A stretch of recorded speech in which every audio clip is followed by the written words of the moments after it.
is its own hub. It is the epicenter of Jamaica. And with Orlando Terrelong as Member of Parliament in the third term, that is the goal moving forward. Well, speaking about opportunity, I'm glad we had the opportunity to speak with you here on Lead Story. Orlando Terrelong, a third-time Member of Parliament returning for East Central St. Catherine. The time feels way too short. There's so much more I could speak about, Mr. Terrelong, but time does not permit. That's all the time we have for you here on Lead Story. I'm Giovanni Dennis. Stay with us. News at 7 is next with Nika Lewis.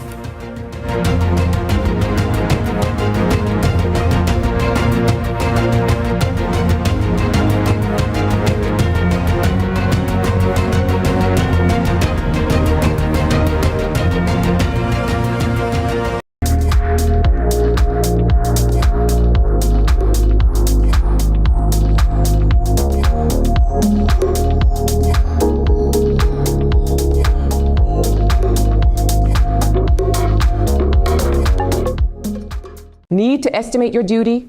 Perform a track and trace? Search for a declaration? Then download the Jamaica Customs mobile app today. The time by the Jamaica Customs Agency is 12 p.m.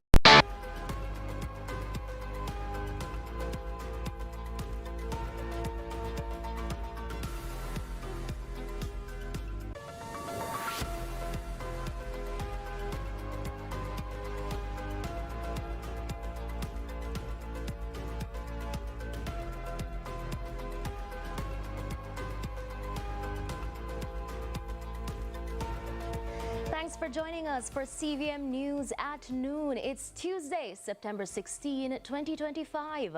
I'm Amoy Harriet.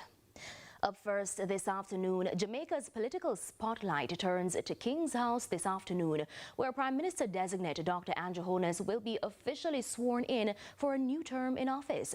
The ceremony is set for 4 o'clock, with Governor-General Sir Patrick Allen presiding, as Dr. Holness takes the oath of allegiance and to receive the instrument of office. The swearing-in follows the Jamaica Labour Party's victory in the recent general election, where the JLP secured 35 of the 63 parliamentary seats, while the People's National Party won 28. And while today's focus is on the Prime Minister, the process continues tomorrow, when cabinet ministers will also be sworn in at King's House at 2 p.m.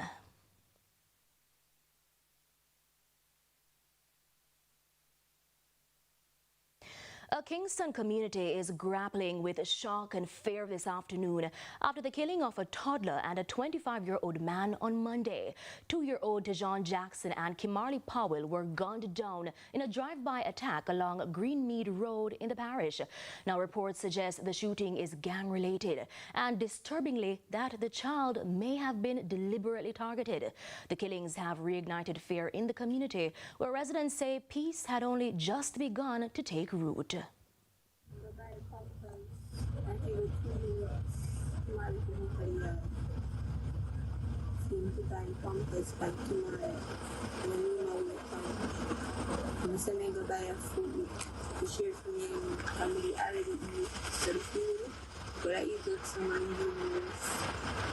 And the baby what he did, everything is not feeling baby.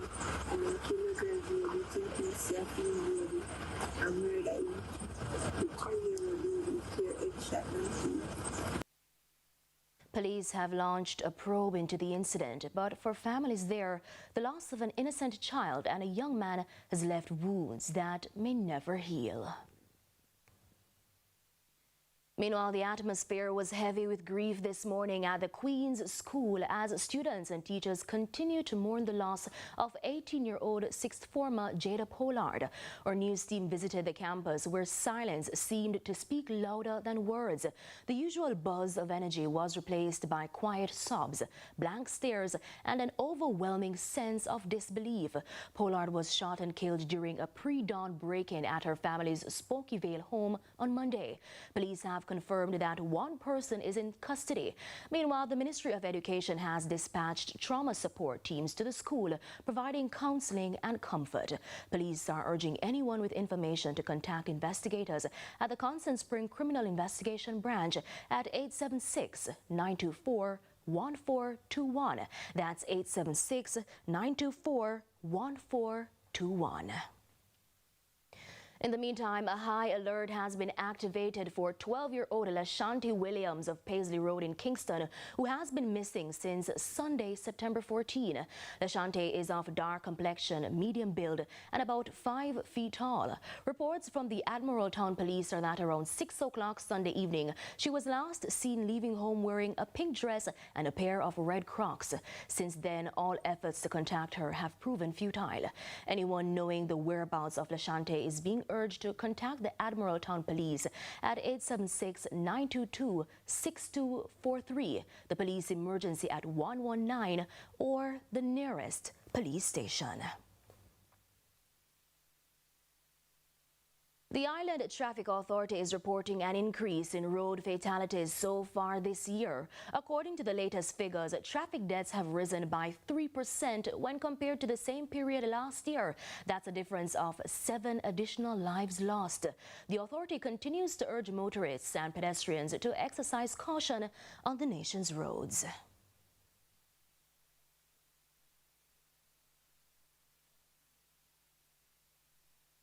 To other news now, Member of Parliament-elect for St. Catherine East Central, Alonda Terrelong, has the constituency in a figurative chokehold, holding the title of longest-serving MP for the constituency. Speaking on CVM's lead story Monday evening, he highlighted that Jamaicans should expect his party leader, Dr. Andrew Holness, to share insight on national growth and development during the swearing-in ceremony later today.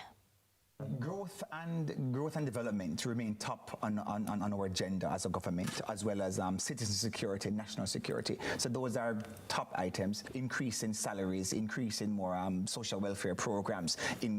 So we're looking forward to those big things happening. It's time for a break. Stay with us for our live interview segment.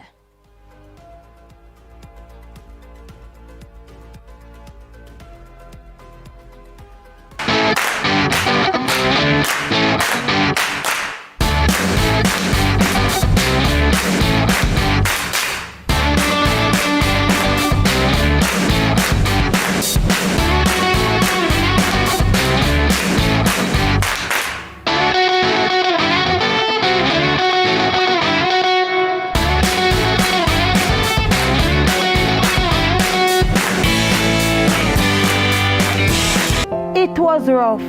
Every time the rain fall, the whole place wet up. I have to put the kids' them book in a bag until the place dry out. Ah boy, I couldn't afford a new roof. Then one day, Ross tell me about a grant I can get through the government. So I sent a letter to the ministry telling them wagwan. The officers came, them do them inspection, where I was able to go to the hardware store, get the supply so my roof could have been fixed. I don't think I ever see my kids them smile so much yet. That means everything to me. The Ministry of Economic, Growth and Job Creation make my life better. Welcome to High School Pitchside. Hear from your alma mater's players and coaches in Team Talk. You know we can't leave you out, so send us your messages on social media and watch us react on FanView. Trust me, you won't fall asleep in this history class. We've got you covered All season long On High School Pitchside. High School Pitchside, your ultimate guide to all things schoolboy football, Fridays at 8 p.m. on CVM TV.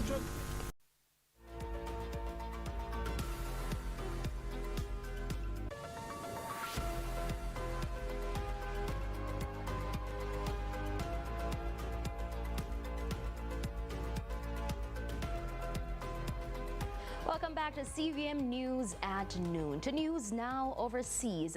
Donald Trump says the U.S. has struck a second boat traveling from Venezuela.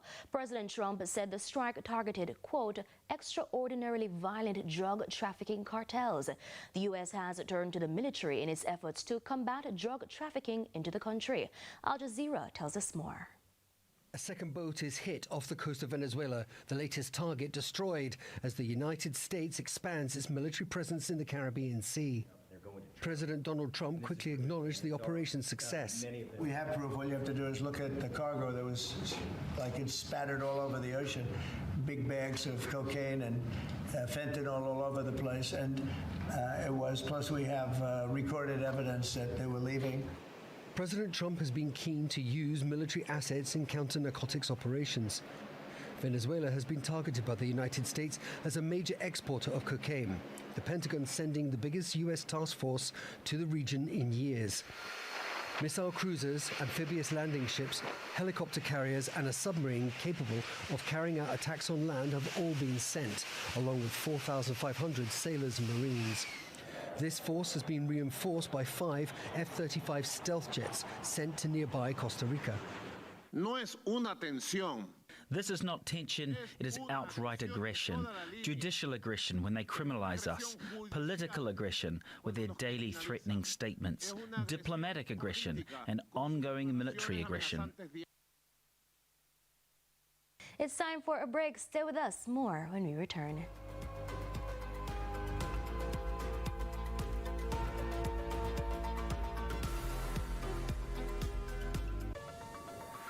I've been here before. It's like an all-you-can-eat buffet. Look! Come on. There's only one thing that this gang fear. Take a Farco! Farco Rapid Kill gives quick and effective control of all crawling and flying insects. Farco Rapid Kill, strong and effective and a fresh lemon smell. Remove the pests you don't want. Farco Rapid Kill, the effective solution with rapid killing power. Farco, tough solutions for tough problems.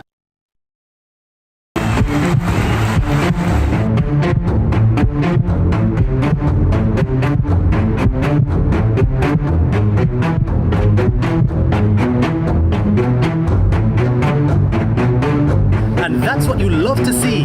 They may be rivals, but the camaraderie is what it's all about. Can't wait for the final.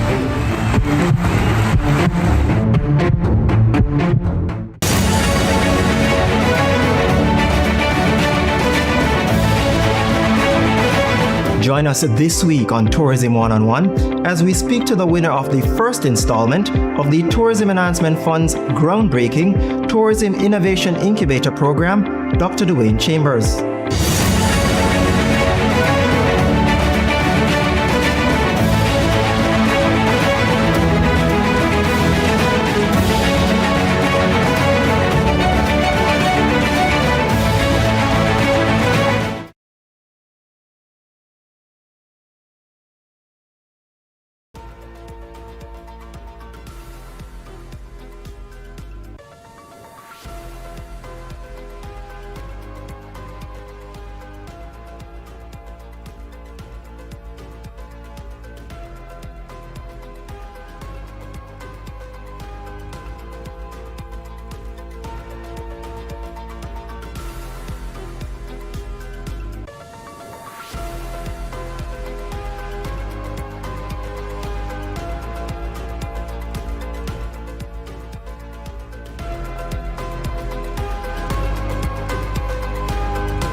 Welcome back to CVM News at Noon. Now, Jamaicans all over the world have been celebrating the country's success so far at the championships in Tokyo. And today's silver and bronze medals are welcomed firsts in the hurdles. Joining us to look at the highs and the lows of winning is Dr. Neil Gardner, chiropractic neurologist with experience as a successful athlete. Now, this former Jamaican athlete who specialized in the 400 meters hurdles knows all too well how Jamaicans celebrate hard, but we also blame and criticize hard. Welcome, Dr. Gardner. Thank you. Good afternoon. Good afternoon. So, your reaction to this historic feat by our male hurdlers in Tokyo? Well, one of the good things about the hurdles is that they're consistently just blowing our minds. So it's not something that we become overwhelmed by anymore. I mean, from the times of Hansel Parchment and Omar McLeod coming forward to, I'm trying to remember the gentleman, the young man at Broadbell, Rashid Broadbell.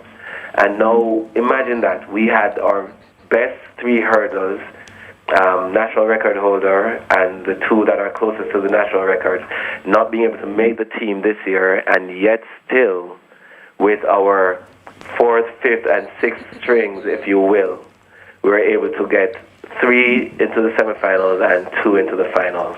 And of the 2 that made it to the finals, both made it onto the podium. So it just speaks to our depth, it speaks to our talent. I'm so proud of the young men. It's just a wonderful day for Jamaica, and we continue to represent well for the hurdles. So, Dr. Gardner, a lot of persons are saying that the females didn't do as was anticipated, and the reactions have been mixed. Your thoughts? Well, it's hard to blame the athletes. We do not know what happened or what would have happened at the time because we're not really there. It could be a whole host of issues. It doesn't necessarily even have to be anything that is their fault or their doing. The hurdles especially is one of those events that if your timing is off a little bit, it can mess up your race. Different track surfaces can impact different athletes differently. So I don't want to blame them for not doing as well as they probably could have done. I mean, I'm sure they'll be kicking themselves enough. But certainly in the first round, I think Danielle Williams did very, very well, and she looked amazing. And I thought if she kept that form right through, she would have actually had a great chance to be on the podium. But it's hard to knock it because she did run very well to be 6th in the world or 5th in the world. I think she may have finished 6th. But the men, for the first time in a long time, we've had our men really, really stepping up. And 2 medals that we never really thought we were going to have, we've actually gotten. And so I'm very pleased with the performances this year. The World Championships have been a wonderful championship so far for Jamaica. And so I'm anticipating that should we remain focused going forward, we should continue to do well. So let's talk a little bit about you. Looking back, how did your success at the Carifta Games shape your development as a hurdler? Well, one of the things that persons have a difficult time understanding, and I keep hearing persons who never really gone through competition speak about the mental preparation and mental side of competing and so on, and having the need to have somebody sit down and give them strategies on how to think and to respond in a situation, as we heard about in the 100 meters for the men that went on.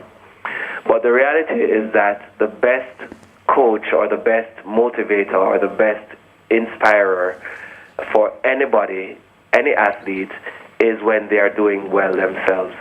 If you are properly trained and you are in peak physical condition, there is no greater confidence booster than that. And so once that is the case, all you need is just somebody with some experience, having been there before, just to remind you to remain calm, remain focused, and your body will take care of the rest. So talk to me about some of the psychological gains, though, after playing at that level. Well, so being able to, I liken it to mathematics, because when I did mathematics is not about mathematics. Mathematics is about problem solving, getting to an answer, figuring out the path to get to the answer. That's more what math is about. And the same thing when we now look at the performances of our athletes and the mental strength that is required. I kind of lost my train of thought there for a second, but the way that we think about our performances is not something that should be abstract. It's something that it should be automatic, if you will. When we think about competing, I've completely lost my train. I apologize for that. Mm-hmm. But let's go on to another part of the answer, and then I'll come back to that. What I want you to talk to me about, though, you made history as the first athlete to win NCAA titles in both the 400-meter hurdles and the 55-meter hurdles. How significant was that moment for you? Oh, wow. Okay, so the moment that was significant was the second one. The first one, the 400-meter hurdles, was the first event. Obviously, this was in 1996, before the Olympic Games, and then I went to the Olympics. And the following season, in the indoor championships, they don't have 4 hurdles indoors, so it's a sprint hurdles, and the sprint hurdles is a shorter distance, and it's the 55 meters at the time. Because of that, we don't have many people who can run the 400-meter hurdles outdoors that can actually come inside and do the sprint hurdles at a very high level as well.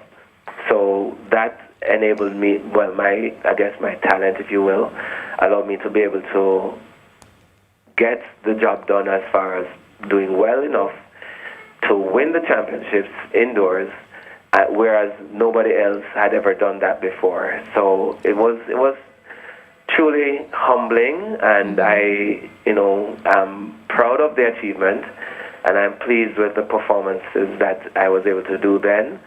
And yeah, as I was saying, the thinking that is required to do well, is born out of experience, and the more experience